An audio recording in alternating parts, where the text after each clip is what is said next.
Bab 411. Mengandalkan hubungan. Ya betul. Kami tidak menerima wawancara seperti ini. Lebih baik pulang saja. Maggie mendapatkan ide jahat. Dia mencibir, tidak. Tidak. Wawancara akan berlanjut. Jordan Group adalah perusahaan bintang di Anhemia. Mereka tidak meremehkan kita. Nathan bersiap-siap. Wawancara akan dimulai. Maggie mengatur. Ayo. Meski membenci wanita itu, wawancara harus terus dilanjutkan. Kalau tidak, sulit untuk menjelaskan pada Jolene. Setelah kru mulai, Maggie muncul di depan kamera dengan wajah paling cantik. Ini merupakan profesionalismenya. Setelah memperkenalkan wawancara hari ini ke kamera, dia mulai mewawancarai Nathan. Tuan Nathan, kabarnya Anda melakukan kejahatan pelecehan dan masuk penjara. Apakah itu benar? Nathan tampak tidak senang, tetapi mengangguk. Ya. 6 tahun penjara. Ya, lalu kapan kamu keluar dari penjara? 3 bulan yang lalu. Menurut kabar setelah Anda dibebaskan dari penjara, Anda mengandalkan hubungan untuk masuk Jordan Group. Siapa orang yang menarikmu masuk ke sini? Sebagai mantan direktur Antra Group, bagaimana perasaan Anda sekarang bekerja di perusahaan yang sebelumnya milik Anda sendiri? Bagaimana denganmu? Kabarnya kehidupan pribadi Anda kacau. Melakukan pelecehan pada saudara ipar Anda. Apakah ada hal seperti itu? Setelah wawancara dimulai, kru stasiun TV tercengang. Wawancara Maggie sama sekali bukan naskah yang ditulis sebelumnya. Awalnya, ini untuk mewawancarai perkembangan dan masa depan Jordan Group. Tetapi pertanyaan yang diwawancarai Maggie semuanya terkait dengan Nathan. Dan setiap pertanyaan sangat tajam, mengarah pada serangan pribadi. Nathan bisa melihat niat jahat Maggie. Tetapi jika tidak memberikan wawancara yang baik, Jolene wanita itu pasti akan mengomel. Jadi pertanyaan apapun yang diajukan Maggie, Nathan menjawabnya. Setelah setengah jam, wawancara berakhir. Maggie juga membuang senyum profesionalnya. Nathan, apa kamu merasa tersanjung? Kamu akan tampil di TV. Maggie tertawa. Setelah itu, Maggie meminta yang lain untuk pergi. Nathan tidak disangka bukan. Bukan hanya aku, Maggie tidak dipecat. Malah mendapat pekerjaan yang bagus di TV. Apa kamu marah? Aku beritahu. Kamu dan Jordan tidak tahu terima kasih. Dulu aku memandang kalian baru memberi kalian kesempatan. Bukannya menghargai, malah melaporkanku. Tapi apa itu berguna? Dengan kemampuanku saat ini, mudah untuk membunuhmu. Lebih mudah untuk menghancurkan namamu. Maggie dengan bangga memandang Nathan. Nathan tertawa dan berkata, jalan yang bengkok tidak akan lama. Suatu hari akan ada pembalasan. Dengan sekilas dapat dilihat Maggie pasti mengandalkan tubuhnya untuk naik jabatan. Apa betul begitu? Sudah bertahun-tahun. Aku masih baik-baik saja dan selanjutnya aku akan dipromosikan ke stasiun TV provinsi. Maggie tampak bangga. Nathan tersenyum penuh arti. Benarkah? Kalau begitu kamu pasti tidak bisa ke stasiun TV provinsi. Nathan, dendam 6 tahun lalu melaporkanku. Aku masih mengingatnya. Sekarang, aku katakan sejujurnya, aku akan membalas dendam. Tunggu saja. Setelah berbicara, Maggie meninggalkan ruang konferensi. Tapi dia tidak pergi mengatasnamakan keperluan wawancara. Dia berkeliling di Jordan Group. Setiap kali bertemu dengan seorang eksekutif pria, dia segera menyerahkan kartu namanya. Akhirnya, dia datang ke Jolene. Direktur Jolene, apakah hari ini aku memiliki kesempatan untuk bertemu dengan bos Jordan Group, Killian Day?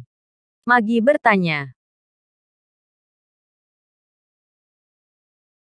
Bab 412.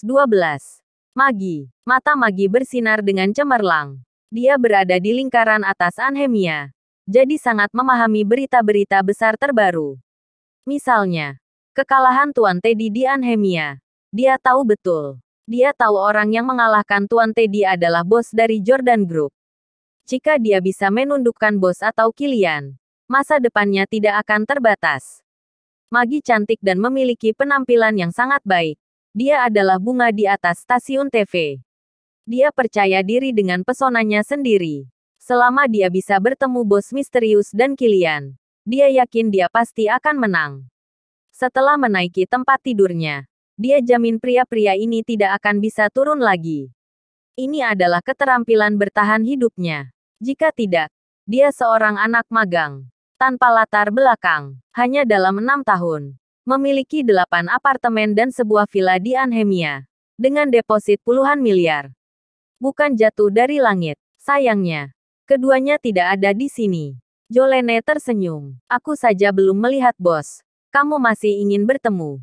Direktur Jolene. Nanti aku kembali ke stasiun TV akan membuat proposal untuk melakukan wawancara eksklusif dengan bos Jordan Group dan Presiden Direktur Kilian. Ini akan sangat menguntungkan Jordan Group. Aku tidak perlu menjelaskan lebih banyak bukan? Maggie tersenyum cerah. Baik. Aku akan mencoba yang terbaik untuk mengaturnya. Jolene setuju. Terutama, dia juga ingin bertemu dengan bos misterius itu. Maggie pergi. Sebelum pergi, dia juga mengedipkan mata pada banyak pria di koridor. Dia bertemu dengan Nathan lagi. Dia mencibir. Dulu kamu menghancurkanku. Sekarang lihat bagaimana aku menghancurkanmu. Untuk semut kecil ini, Nathan tidak ambil pusing sama sekali. Orang sehebat Tuan Teddy saja harus membayar 10 triliun dengan patuh. Saat ini, Irfan Wilson tiba-tiba menelepon. Ada apa Irfan? Nathan bertanya. Dewa Perang. Langsung pada intinya. Menanggapi peristiwa baru-baru ini dan gejolak pasar Anhemia, kami berdiskusi dan memutuskan untuk mengadakan konferensi promosi investasi. Tujuan utamanya adalah untuk menarik pengusaha dan perusahaan asing untuk berinvestasi, menstabilkan pasar Anhemia dan memperluas pengembangan Anhemia. Bagaimana menurut Anda? Irfan Wilson bertanya. Mata Nathan berbinar. Irfan, kamu hebat. Tentu saja boleh. Akhir-akhir ini banyak sekali orang yang sudah mengintip daging empuk Anhemia. Lebih baik segera diselesaikan. Solusi kamu sangat bagus. Aku setuju. Irfan Wilson ragu-ragu untuk sementara waktu. Kemudian berkata, namun, Dewa Perang, aku akan pergi ke Granite Hills untuk rapat dan akan memakan waktu sekitar 1 bulan. Jadi, untuk konferensi promosi investasi ini Anda bertanggung jawab penuh. Lagi pula, Anda juga mewakili Anhemia. Oke. Kalau begitu serahkan padaku. Bagus kalau begitu. Nathan juga berpikir metode ini bagus. Pasar sangat besar. Kamu bisa datang jika mau. Tetapi harus berkontribusi pada pengembangan Anhemia. Setelah menekan dengan cara ini, maka jalur akan lebih benar. Setelah mendapatkan persetujuan Nathan, Anhemia dengan cepat mengeluarkan kebijakan. Bahkan sudah menetapkan waktu untuk konferensi promosi investasi. Diadakan 3 hari kemudian. Dipimpin oleh wakil Anhemia bermarga Clark. Stasiun TV Anhemia menerima berita ini dan terus memberitakannya hingga memaksimalkan efek publisitas. Pemimpin stasiun TV segera mencari Maggie. Maggie, beberapa hari ini kamu pergi ke pusat konvensi dan pameran kota untuk wawancara sepanjang hari. Terima kasih atas kerja kerasmu. Ketika Maggie mendengar ini, matanya berbinar. Konferensi promosi investasi skala besar seperti itu berarti bisa bertemu lebih banyak petinggi dan mengumpulkan koneksi yang lebih kuat. Hal semacam ini, Maggie paling bersedia untuk pergi. Juga, pemimpin konferensi promosi investasi ini adalah wakil pemimpin yang baru datang. Kamu lakukan segala cara agar bisa melakukan wawancara eksklusif dengan wakil pemimpin ini. Jika tugas ini selesai, promosi bulan depan kamu sudah pasti ditetapkan. Bersambung.